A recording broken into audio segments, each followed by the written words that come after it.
নমস্কার, আপনারা দেখছেন সময় কলকাতা। আপনাদের সঙ্গে রয়েছে আমি পায়েল। আসছি বিস্তারিত খবরে। ভিন রাজ্যে বাঙালিদের ওপর হেনস্থার প্রতিবাদে বুধবার পথে নামছে তৃণমূল কংগ্রেস।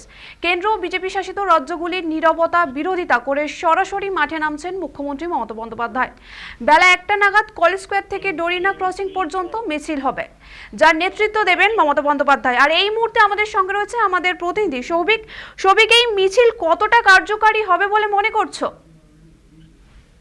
দেখো পাল, তোমার প্রথমে জানিয়ে রাখি, আজকে মূলত যে মিছিল, সেই মিছিল হচ্ছে বাংলা ভাষাকে সম্মান দেওয়ার জন্য এবং ভিন রাজ্যে বাংলাভাষীদের উপর যে অত্যাচার, বিজেপির যে অমানবিক অত্যাচার এবং বাংলা বিদ্বেষ ষড়যন্ত্রের বিরুদ্ধে কিন্তু এই প্রতিবাদ মিছিল। ইতিমধ্যে আমরা জানি মুখ্যমন্ত্রী মমতা বন্দ্যোপাধ্যায় ক্যাবিনেটের মিটিং ছিল, সেই মিটিং এ কিন্তু তিনি জানিয়েছিলেন যে আজকে এই প্রতিবাদ মিছিল হবে এবং সেই মিছিলে কিন্তু বাঙালিদের সম্মান দিতে হবে, এমনটাই দাবি জানিয়েছিলেন মুখ্যমন্ত্রী মমতা বন্দ্যোপাধ্যায়। পাশাপাশি তোমায় জানিয়ে রাখি, এই মিছিল কিন্তু 26-এ একটা বড় কার্যকরী ভূমিকা নেবে বলেই মনে করা হচ্ছে এবং রাজনৈতিক মহলে। পাশাপাশি তোমায় জানিয়ে রাখি যে বিজেপির ওপর যে অমানবিক অত্যাচার হচ্ছে, বাংলা এবং বাঙালিদের বিদ্বেষের ষড়যন্ত্রের বিরুদ্ধে কিন্তু এই প্রতিবাদ মিছিল এবং আজকে দুপুর 2টো নাগাদ এই মিছিল শুরু হবে কলেজ স্কোয়ার থেকে এবং সেই মিছিল কিন্তু ধর্মতলা ডরিনা ক্রসিং এসে পৌঁছবেন এবং হাজার হাজার মানুষ কিন্তু আজকে এই মিছিলে পা মেলাবেন। মুখ্যমন্ত্রী মমতা বন্দ্যোপাধ্যায় যেমন থাকবেন, তেমন কিন্তু যে অভিষেক বন্দ্যোপাধ্যায় সহ তৃণমূলের শীর্ষ নেতৃত্ব প্রত্যেকেই কিন্তু আজকে উপস্থিত থাকবেন এই প্রতিবাদ সভায়।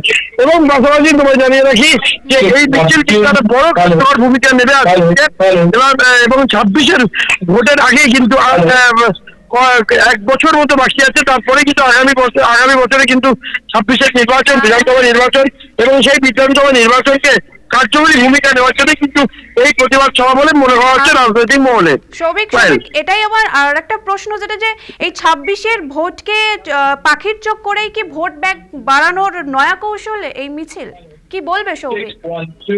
একেবারেই দেখো, প্রচুর মানুষ, প্রচুর বাইরের মানুষ, প্রচুর কিন্তু বাইরে থেকে প্রচুর মানুষ কিন্তু এখানে এখানে এসে থাকছেন বলে মনে করছেন রাজনৈতিক মহলে। মুখ্যমন্ত্রী মমতা বন্দ্যোপাধ্যায় ইতিমধ্যে কিন্তু ক্যাবিনেটে বারবার বলেছেন যে প্রচুর বাইরের মানুষ, অবাঙালি যারা আছে তারা কিন্তু প্রচুর অনেক মানুষ এখানে এসে থেকেছেন। সেই সব কিন্তু কথা মাথায় রেখে কিন্তু এবং 26-এর ভোটের যে রেজাল্ট, সেই রেজাল্ট কিন্তু পাখির চোখ করে কিন্তু আজকের এই প্রতিবাদ সভা। ধন্যবাদ সৌভিককে। যেমনটা জানালো আমাদের প্রতিনিধি যে বেলা 2টো নাগাদ কলেজ স্কোয়ার থেকে ডরিনা ক্রসিং পর্যন্ত মিছিল হবে, যার নেতৃত্ব দেবেন স্বয়ং মুখ্যমন্ত্রী মমতা বন্দ্যোপাধ্যায়। আর সেই প্রতিবাদ কর্মসূচি ঘিরেই ধর্মতলায় প্রস্তুতি এই মুহূর্তে তুঙ্গে। পুলিশি পাহারার সঙ্গে সঙ্গে হাওড়া, দমদম, সল্টলেক ও ভাঙড় সহ একাধিক এলাকা থেকে দলের নেতাকর্মীরা মিছিলে অংশ নেবেন। বার্তা দেওয়া হবে, বাংলা ও বাঙালিকে অপমান করলে রাস্তায় জবাব দেবে তৃণমূল। আর সেই প্রতিবাদ কর্মসূচি ঘিরেই ধর্মতলায় প্রস্তুতি তুঙ্গে।